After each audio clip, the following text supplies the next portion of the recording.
Remember when James Bond games disappeared? Not to decline like 007 Legends. Not struggle like Bloodstone. Just disappear. For years, Bond was one of gaming's biggest missed opportunities. We had Ian Fleming's novels, dozens of movies, multiple actors, a globally recognized franchise. And somehow nobody could make a truly great Bond game. My name is Esther. Dave Esteron. Bad jokes aside, I'm a huge fan of the film series because my dad passed his love for them to me. Goldfinger is my favorite film, and Daniel Craig is my favorite James Bond. Although sometimes I wake up and say, nah, Pierce Brosnan is my favorite James Bond. He definitely has the most charisma. When I was a kid, my dad gave me... Santa gave me GoldenEye, which is still one of my favorite video games and really made me love the franchise. Then IO Interactive showed up and did something incredibly annoying. They made it look easy. Because after finishing 007 First Light, I walked away with a strange feeling. Not that this was a great Bond game, not that this was the best Bond game since GoldenEye, but this might be the first Bond game that actually understands why James Bond works in the first place. And ironically, that success may have created a problem Amazon who now has to solve. One of the smartest decisions First Light makes is not trying to compete with decades of Bond history. Instead, it goes backwards. This isn't the legendary 007. This isn't the man who has already saved the world 15 times. This is Bond before becomes Bond. He's reckless, he's arrogant, he's talented, but he's still figuring things out. And that's exactly why the story works. For years, Hollywood has been obsessed with showing us the finished product, the perfect hero, the unstoppable legend. First Light is more interested in showing us the mistakes, the failures, the moments where Bond almost becomes someone else. And because of that, the character feels surprisingly human. Which is funny because he's still doing completely ridiculous James Bond things. I think that's why I think Daniel Craig version is perhaps the best. Not counting Sir Sean Connery, because Craig is undoubtedly the one who has embodied the most human Bond despite being the most anti-heroic. And it's these kind of details that makes the story unique, because we've never seen a Bond coming of age or so young. It's faithful to the novels. For example, this Bond has a scar that we never saw in any of the films, but which is described as a feature in the novels. Here we will see the famous phrase for the first time. Damien, meet Mr. Beach, was it? Bond. James Bond. We'll see for the first time he adjusts a bow tie. The first time he drinks a martini. Among other things. If there's one thing I want to emphasize, it's that the character's development feels earned and not simply assumed. Perhaps I would have liked more aggression because sometimes the game feels familiar. Here's where IO Hitman's DNA becomes impossible to ignore. And that's a good thing because for the first time in years, a Bond game actually lets you feel like a spy. Not a soldier, not an action hero, a spy. You sneak into parties, manipulate targets, use gadgets, gather information, blend into crowds, and occasionally ruin someone's entire day. It's not a shooter, it's not a pure stealth simulator either. It's not Hitman with a Bond skin, but it clearly understands why Hitman work. Player freedom, emergent solutions, creative problem solving. The game constantly gives you opportunities to feel clever, which is exactly how Bond should feel. Personally, it reminds me more of Uncharted games than Hitman, which is fine because I'm a huge Uncharted fan.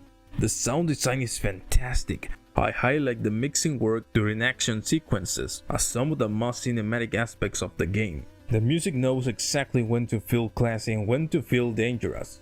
It attempts to capture the classic Bond style without simply copying John Barry. I highlight the main theme.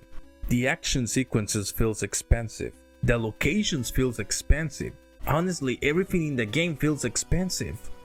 Which is appropriate because Bond as a franchise has always sold fantasy through luxury. Cars, casinos, exotic locations, beautiful suits. First Light understands that, and unlike many modern spy stories, it isn't embarrassed by it. But many missions are more conventional than expected and IO's characteristic freedom appears too late in the campaign. If you're a big Hitman fan, you probably won't like that it's more linear, more cinematic, and more restricted than the massive levels of Hitman. I won't deny that I sometimes wonder if Bond has enough agency as a character, or if the game relies too heavily on cutscenes. The performances deserve a special prize. The new Bond avoids the trap that many reboots fall into. Patrick Gibson isn't trying to be Sir Sean Connery. He isn't trying to be Pierce Brosnan. He isn't trying to be Daniel Craig. He's trying to be his own version of James Bond, and that confidence pays off. The supporting cast is strong as well, helping the story feel closer to a major Bond production than a typical license game. I highlight Lenny James as Greenway. Lenny Kravitz appears in the game. I was actually at the Game Awards last year, where he appeared and announced his participation. I must say I was disappointed because he doesn't appear much, but with the recent announcement at the Summer Game Fest of the upcoming DLC, the perspective might change. Now, here's where things become more interesting. Well, actually, no, it kinda sucks. Because shortly after launch, Amazon Gaming publicly reminded everyone that Amazon MGM now controls the James Bond rights. Jeff Gattis discussed how future Bond games would fall under the Amazon MGM umbrella and could potentially involve Amazon Game Studios. And immediately the internet reaction was mostly, please don't screw this up. Because here's the reality. First Light is a hit. Critics love it, players love it, sales have been strong. IO Interactive spent years building a formula that finally works. And naturally, the moment something works, people become terrified a corporation might try to improve it. Which is usually how these stories begin. The most common reaction I've seen is simple. Don't fix what isn't broken. Many players believe IO found the perfect middle ground between Hitman's systematic gameplay and Bond's systematic spectacle. And honestly, I agree because the skepticism isn't really about Bond. It's about Amazon because Amazon gaming history has been, well, complicated. There had been cancelled projects, strategy shifts, reorganizations, and a lot of money spent searching for a major gaming success. And now they're looking at the franchise that finally has a momentum, so naturally people are nervous. The fear isn't that Amazon will cancel Bond. The fear is that Bond becomes a corporate synergy project, a game designed around streaming plans, movie plans, cross-media plans, marketing plans, everything except the game itself. The optimistic view is that Amazon would be crazy to replace IO. Well, that's probably true because First Light succeeded for a reason. IO understood Bond. More importantly, they understood what Bond should feel like in a video game. That isn't easy. Most studios spend years trying to discover that formula. IO already found it. Throwing that away would be like discovering the cure for a disease and immediately setting the research lab on fire. However, given it's a AAA title, it will be a long time before we see a sequel. 00 First Light is everything a Bond game should be. Stylish, smart, exciting, confident. It captures a fantasy of being James Bond better than any game before it, and in doing so, it created an unexpected challenge. The future of Bond games isn't about finding the right developer anymore. IO Interactive already solved the problem. The real question is whether Amazon is smart enough to leave the winning formula alone. Because sometimes the hardest thing a company can do is absolutely nothing. So I give it a 9 of 10. Not just one of the best games of the year. Not just one of the best games of the year, over the best uses of a licensed character I've seen in a very long time.